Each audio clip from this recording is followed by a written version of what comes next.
Hello? Are you ready? Huh?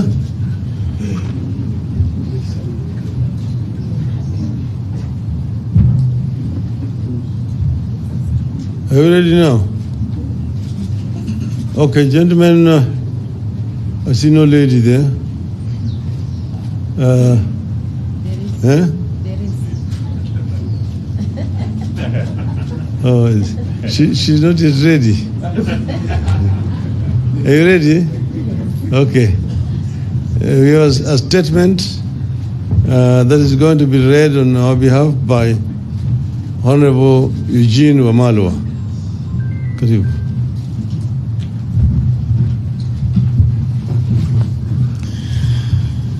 This is the Azimio statement on police brutality. Today, Kenyans woke up to the reality of state-sanctioned execution, injuries, and even theft by police on Kenyans who exercise their constitutional protected rights to protest, to picket, to assemble, and to present petitions. Across the country, families are mourning and preparing to bury their loved ones who are victims of murderous police officers. Many families are in hospitals, nursing loved ones who are injured by police. Tens of people have been hospitalized with gunshot wounds, arrows, and pangas. Some of the victims are very young school boys and girls who are not even involved in the demonstrations.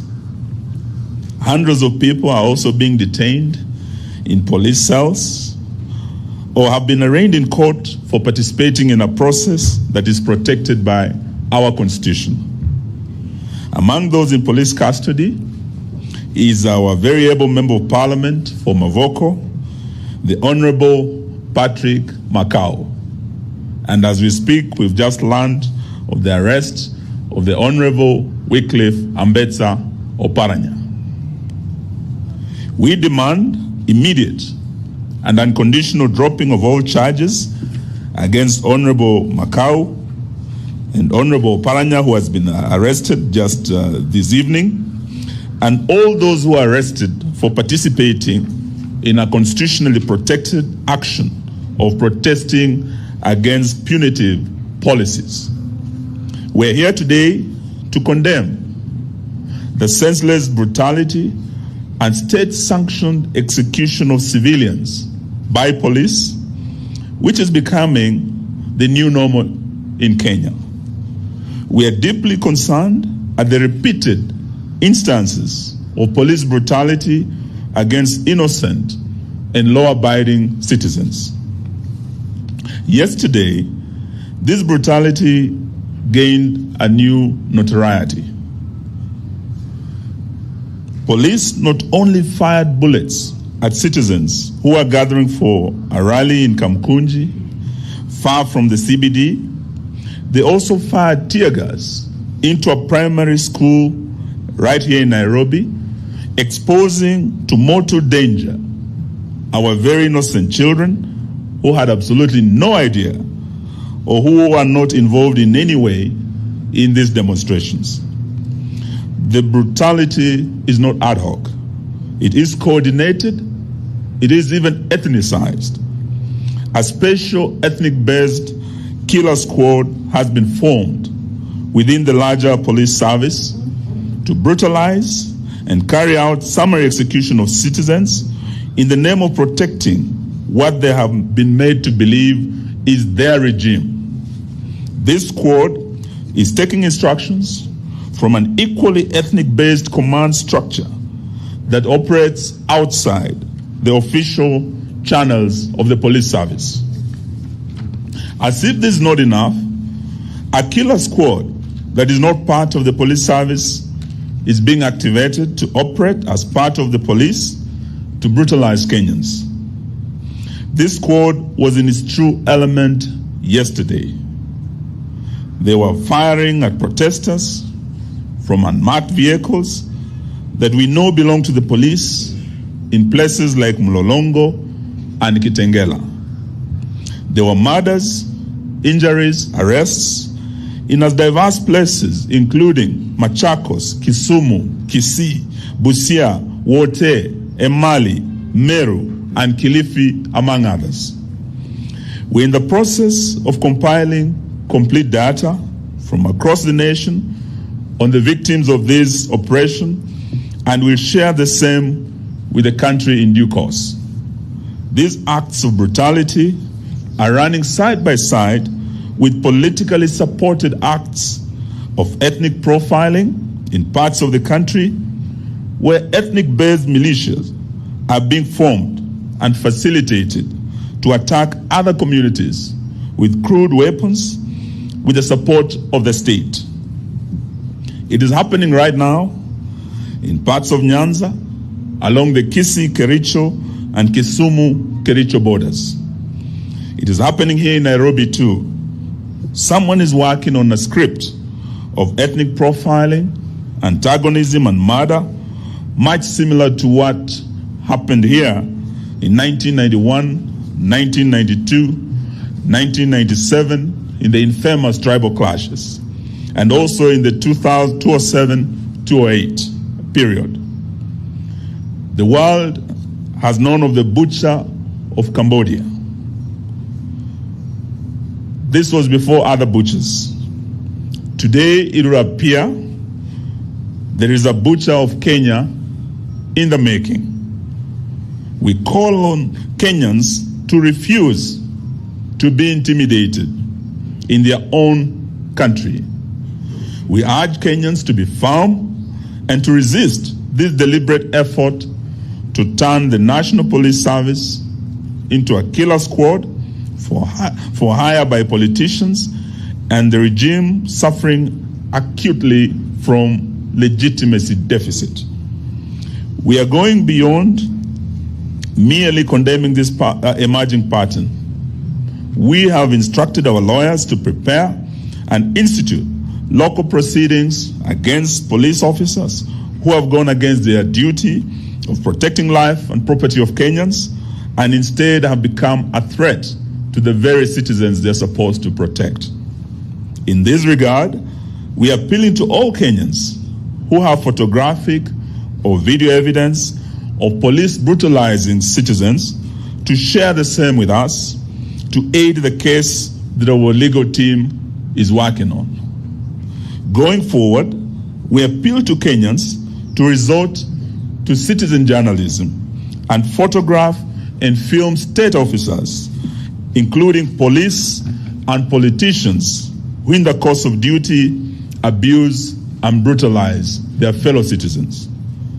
Because the regime has decided to turn all institutions of the state against the citizens, we have no option but to act to protect ourselves. We are going for individual responsibility and culpability against individual officers. We are also going for individual culpability against police commanders whom we have reason to believe know or ought to know about the illegal actions of their officers under their command. We stand in solidarity with victims of this police brutality and their families. We will be visiting from tomorrow, and we will offer support to offset costs and help lessen the burden on the families. We have made a decision to observe 5 days of mourning in solidarity with the victims and their families, during which we'll try our level best to mobilize support to help lessen the burden on the families of the victims. But we are not giving up in our quest to force William Ruto to lower the cost of living, to commit the audit of the 2022 elections, to bipartisan reconstitution of the IEBC, and respect for political parties, including the Jubilee Party. And this afternoon we are pleased to learn of the High Court intervention where orders have been issued, and the legitimate Secretary General of Jubilee, the Honorable Jeremiah Kioni, is here with us We'll give him a minute to share the good news with us. Consequently, we announce that our protests will resume on Wednesday, 19th July 2023. In the meantime, we proceed with the collection of signatures against Ruto on both digital and manual platforms. We notice the Communication Authority has joined the war against Kenyans by trying to cripple our digital signature collection platform. But we will fight and soldier on while we put CA on notice. We know that the KK regime has panicked and they are trying to block this process. There is no looking back. There is no turning back. We see you on Wednesday. Honorable Jeremiah Kioni, please deliver the good news on Jubilee. Thank you.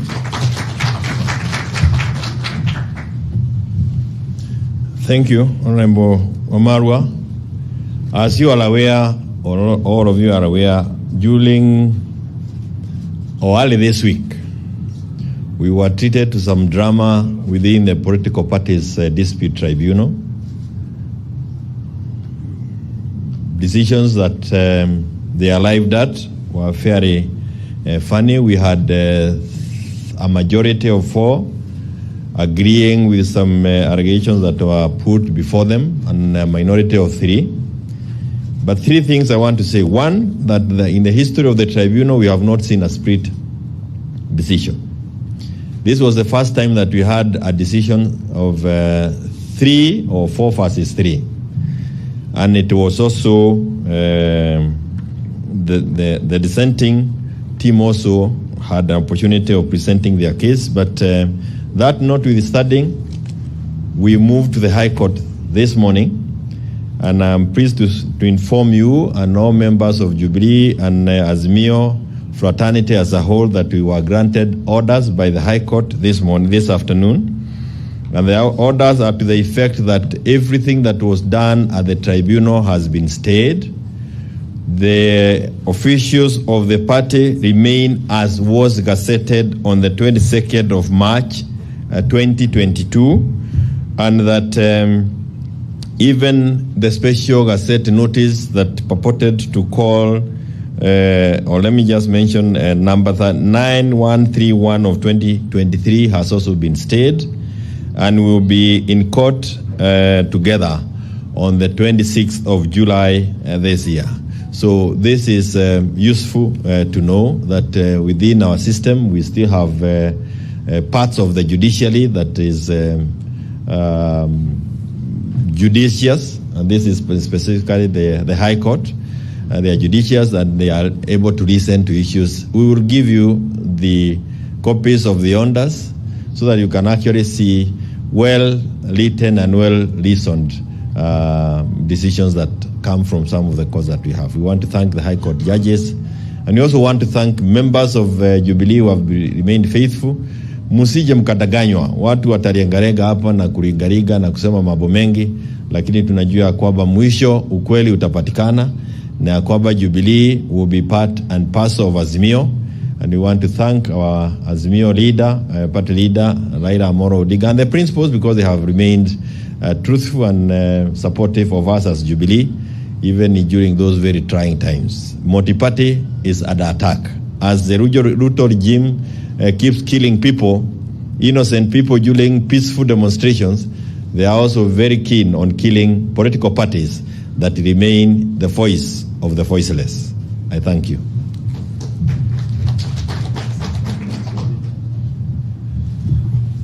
Thank you very much. I think before we conclude, we know that there have been some Kenya Kwanza people mourning louder than the bereaved.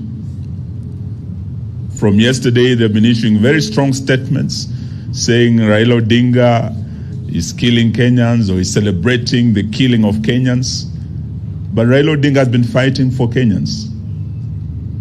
Those who have killed innocent Kenyans that we said in our statements are Ruto's officers. They're officers armed with ammunition and guns, gunshot wounds.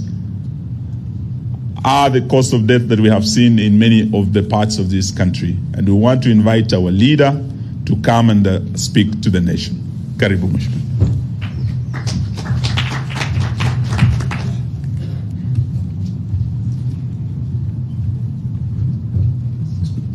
Kwanza nataka kuchukua fursa hii kutoa shukrani sana kwa Wakenya kwa yale ambayo walifanya jana. Wakenya walijitokeza katika pembe zote za nchi yetu, wazee, vijana, wakina mama, wote walijitokeza kuonyesha kutokuwa na imani yao na serikali dhalimu ambayo inawanyanyasa. Na vile sisi tuliwaagiza, Wakenya walijitokeza kwa njia ya amani. Hakukuwa na fujo. Kila mahali walipojitokeza walikuwa wanaimba, wakitembea vile imekubalika katika sheria zetu. Wakenya wana haki na uhuru ya kufanya maandamano, ya kukutana pamoja, na vile vile kupeleka kumbukumbu. Lakini tunasikitisha sana na vitendo ya serikali hii kupitia kwa polisi yao.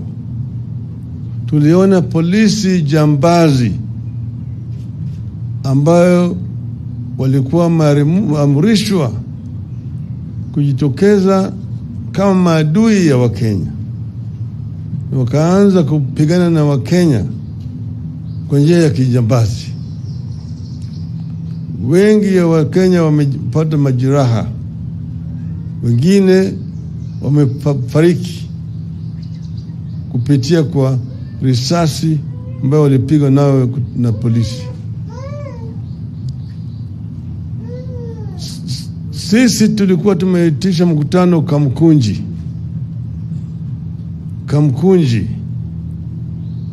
Pale kuanja Kamkunji hakuna biashara yoyote. Kwa hivyo hakuna mtu ambaye aliharibu bidhaa au biashara ya mtu yoyote. Lakini tuliona kwa runinga askari polisi wakipiga risasi kwa umati ambayo ilikuwa mikutana pale Kamkunji. Wanasema ati wanaazimio wanaharibu biashara ya watu. Kule Kamkunji biashara ya nani ambayo ilikuwa inaharibika huko? Kukuta askari ya polisi akipiga risasi kwa umati ambayo imekusanyika kule kwa njia ya amani. Hiyo shabaha yao ilikuwa kuleta majeraha au kuwa Wakenya kiholela.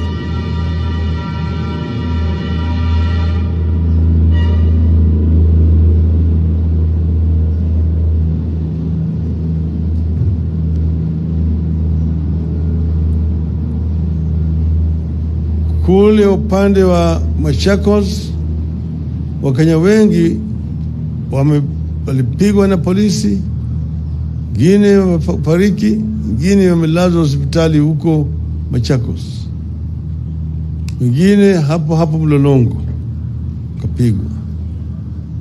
Upande ile ya Meru na Embu walikuwa wanafukuza watu wetu na wakitupa ile gasi ya machozi.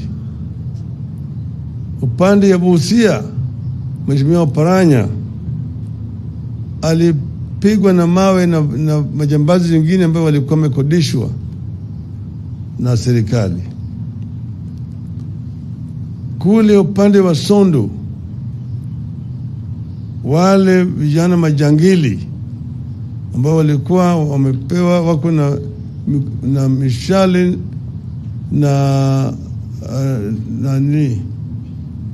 na mikuki, wamesababisha majeraha mengi zaidi kwa watu. Wapiga watu na mishale, hata kuna watu 2 ambao wamekufa huku upande ya Sondu, na watu karibu 18 wako kwenye melazwa kwenye hospitali, majeraha kupitia mishale huko. Tunaona mwanzo ya yale bila ya kijambazi ambayo inaitwa ethnic clashes ikirudi, na hiyo inaletwa na hii serikali bandia. Tumeona vitisho mingi zaidi, vile wanavyoongea unatisha sisi, watu watashikwa, wanataka kuharibu uchumi na kadhalika. Sisi tumesema wazi ya kwamba sisi tutafanya kila kitu kutumia sheria. Hakuna maovu tumefanya, na wakiona kama wanasema tumefanya maovu, tumekiuka sheria, tuko tayari kushikwa na kupelekwa mahakamani. Hakuna mtu Kenya hii ambaye iko juu ya sheria. Lakini hata Bwana Ruto yenyewe ajue ya kwamba yeye vile vile sio juu ya sheria. Anatisha watu kusema ngoja mtaona. Kama unataka kuua sisi sema tata wewe vile vile utakufa tu. Hakuna mtu ambaye anakufa kifo. Lakini Wakenya wanatetea haki yao. Wakenya wana hasira kwa sababu ya haki yao ambayo imetishwa, haki yao ambayo imekanyagwa na hii serikali haramu. Sasa leo wameshika Mheshimiwa Makau, sahii wameshika Oparanya, najua kesho watakuja kushika Martha, washike Kalonzo, washike Eugene, washike Wairia, Wajakoya, Ledama, watashika sisi zote hapa Eugene. Lakini baada ya hayo Kalonzo nyingine atatokea, Martha nyingine atatokea, Eugene nyingine atatokea, Wairia. Hii ni kama mto Nile imetoka Jinja inaelekea kule bahari ya Shamu. Ufanye nini huwezi kuzuia kufika huko. Itafika. Mto Nile itafika bahari ya kati. Wapende wasipende.